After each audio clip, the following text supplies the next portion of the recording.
Empire Super Sprints champion Jordan Poirier is in front of us right now. If the name sounds familiar, he is the nephew of the guy that you watched, Steve Poirier, who won a lot of championships. We have an interview with him that will be coming up in a couple of days. 8 wins total, 2 championships in 2 seasons with the Empire Super Sprints, 2 wins this past season, 15 top 5s, 22 top 10s.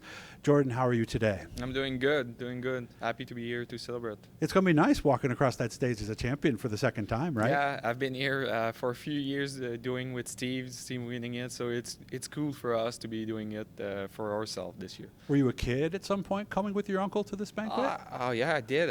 Many years ago. I used to go to the races, follow Steve along. I came, a few years ago when I was 15, 16 years old when I was starting to race more with ESS and everything. So it's good to be the one celebrating our championship now. So as you looked at yourself when you made the move to the Empire Super Sprints, was a championship a realistic goal that first season? It has always been a big dream of mine just because Steve has been doing it for so long and winning a lot of them.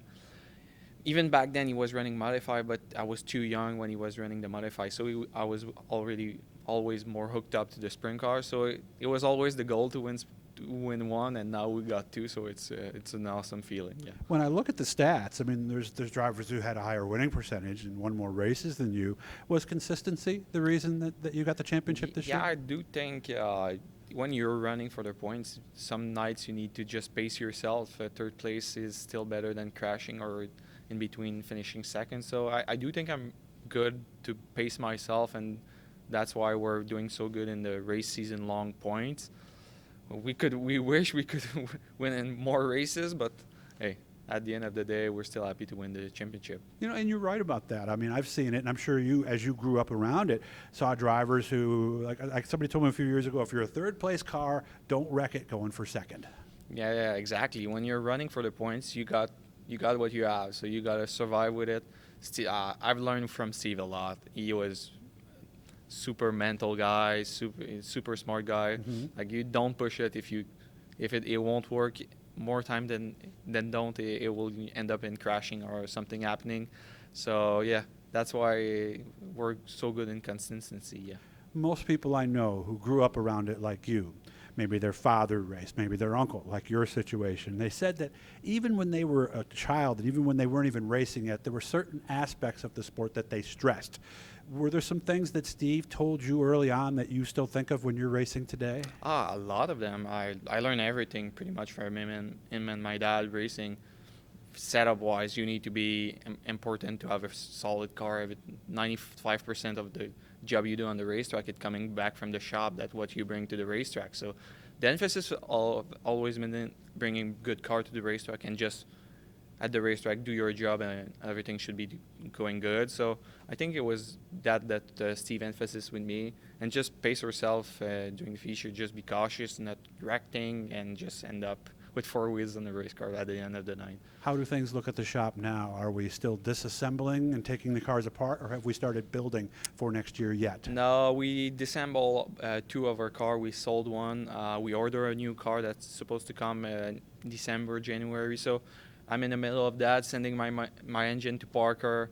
We raced like 2 weeks ago, so we just removed the 410 out of the car, and we need to send it back to Parker. So we're in the middle of that at the moment. And that's one of the highly more regarded engine builders in this game, so you definitely have the stuff. I know you did some 410 at the end of the year. Might you do more of that in the future? Yeah, we really want to concentrate ourselves in the 410. We want to do good. I feel like we've been doing good in 360, so we want to up our game and do a little bit more of 410. 410 stuff is different. We got ourselves kicking a butt at the Bridgeport. Oh, really? The engine wasn't running good. I remember you were worried about that coming into it. Yeah, we had a ton of problems. That's why we got to send it back, because it was vibrating so violently. But it's a different kind of racing. It doesn't seem like that, but just the speed-wise, it's so different that the car doesn't react the same, and it's a completely different game. And we didn't know what we were getting into, but now we dip our feet this year, and next year should be better than that. Of course, with the family business and the expansion and everything going on there, how much can you realistically race?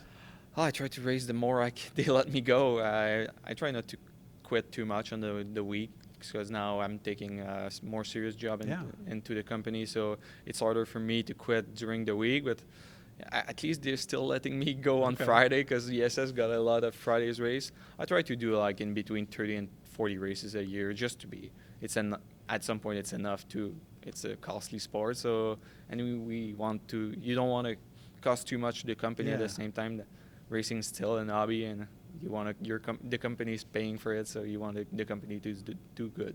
But of course, when you do more 410, that does mean more travel, doesn't it? Longer distances. Yeah, but every I feel like we're a bit different than every race car driver in New York because we always travel a lot That's true. from Quebec. So an hour or two more, it's not a big difference for us. Every race is pretty much 4 or 5 hours away from Well, us. Pennsylvania, New Jersey, Yeah, so Ohio. PA and New Jersey, it's 6, 7. So it isn't a big difference than the ESS store. Okay. So I don't mind the traveling too much, probably because I'm young. I know Steve back at the end of his career, he was a little bit tired of this traveling, but it doesn't mind me and Matt, so we're still doing it. And as long as it go good, we'll continue to do it. The banquet is getting ready to start, so we have to wrap this up. Jordan, I appreciate your time. Congratulations Thank on you. a second championship, and I'll make sure I get a hold of you coming in the next year, and we'll preview what might be different and what you might be doing. Sounds I good. appreciate your time. Thank you, Doug.